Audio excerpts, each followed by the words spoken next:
¿Se han preguntado alguna vez qué hace que una acción sea correcta o incorrecta? Muchos filósofos a lo largo de la historia han tratado de responder a esta pregunta. Uno de los más famosos fue Immanuel Kant. Vivió en el siglo XVIII, una época de gran entusiasmo intelectual llamada la Ilustración. Kant quería encontrar una base sólida para la moral. Creía que debía haber leyes morales universales, al igual que existen leyes universales de la naturaleza, como la gravedad. Piénsenlo, la gravedad funciona igual para todos, en todas partes. Kant se preguntaba si la moralidad podría ser así. Su pregunta central era, ¿qué debo hacer?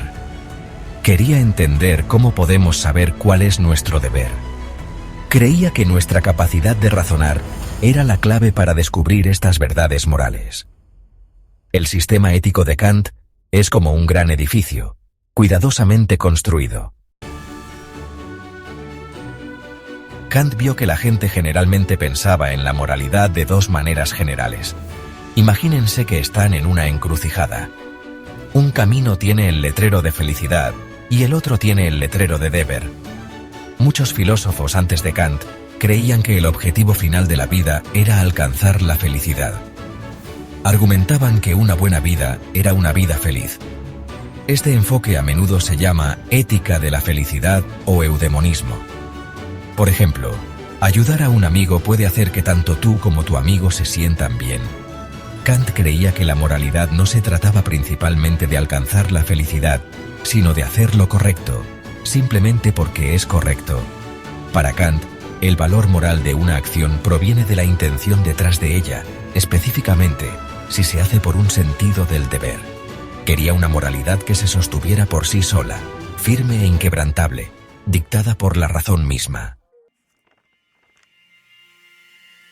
Kant agrupó esas éticas centradas en los resultados, como la felicidad o el placer, bajo un término específico: ética material. ¿Por qué material? Porque se preocupan por la materia o el contenido de nuestras acciones, los objetivos específicos que tratamos de lograr, los resultados tangibles que esperamos. Piensen en hornear un pastel. Una ética material juzgaría el acto de hornear por lo delicioso del pastel producido. Estas éticas proporcionan reglas concretas basadas en lo que se considera un fin deseable. Por ejemplo, sé amable con los demás, porque eso hará que les agrades y te sentirás bien. Estas éticas materiales a menudo derivan sus reglas de la experiencia. Observamos lo que tiende a llevar al placer, o la utilidad, o una vida floreciente, y luego formulamos principios basados en estas observaciones. El bien se define por algo externo a la voluntad misma: el placer, la utilidad, la prosperidad. Las reglas te dicen hacer para lograr ese resultado bueno específico. Profundicemos un poco más en cómo funcionan estas éticas materiales. Sus principios siempre se basan en una concepción específica del bien. Para un epicúreo, el bien podría ser un estado de placer tranquilo, libre de dolor y ansiedad. Entonces, su principio moral sería: actúa de manera que maximices tu placer tranquilo y minimices el dolor. Para un utilitario como Jeremy Bentham o John Stuart Mill, el bien es la mayor felicidad para el mayor número. Su principio sería: actúa de manera que produzcas la mayor felicidad general en la sociedad.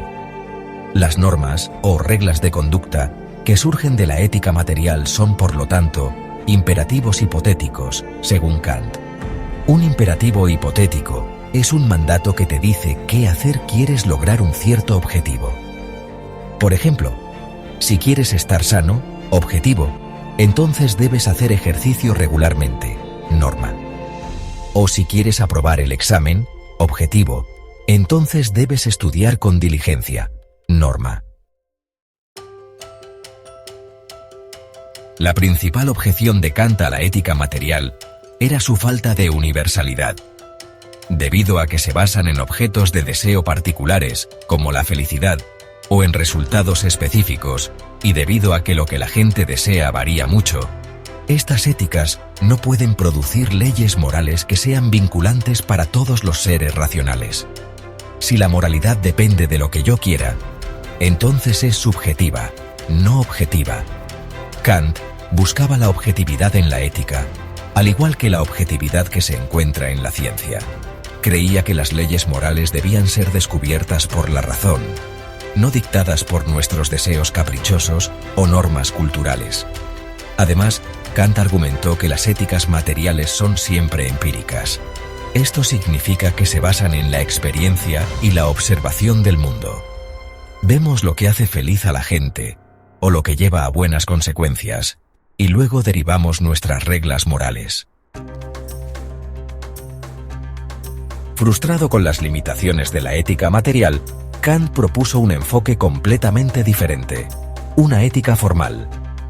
Si la ética material se centra en el qué, el contenido o el objetivo de nuestras acciones, la ética formal se centra en el cómo, la forma o estructura de la ley moral misma.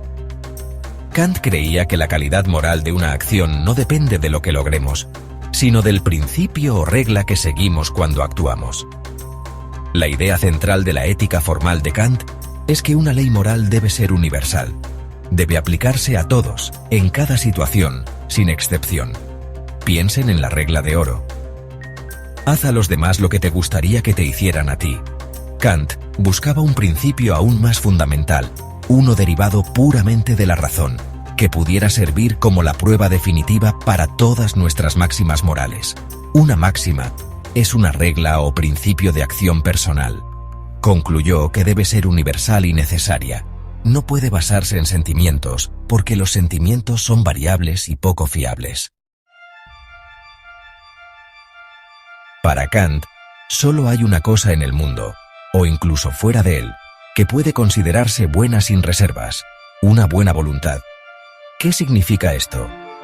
No se trata de talentos, o inteligencia, o incluso felicidad. Estas cosas pueden ser buenas, pero también pueden usarse para fines malvados si la voluntad detrás de ellas no es buena. Un criminal inteligente podría usar su inteligencia para malos fines. Una persona podría encontrar la felicidad en el sufrimiento de los demás. Pero una buena voluntad, dijo Kant, es buena en sí misma, independientemente de lo que logre o no logre. Entonces, ¿qué hace que una voluntad sea buena? Una voluntad es buena cuando actúa por deber, no simplemente de acuerdo con el deber, sino por el deber mismo. Esta es una distinción sutil pero importante.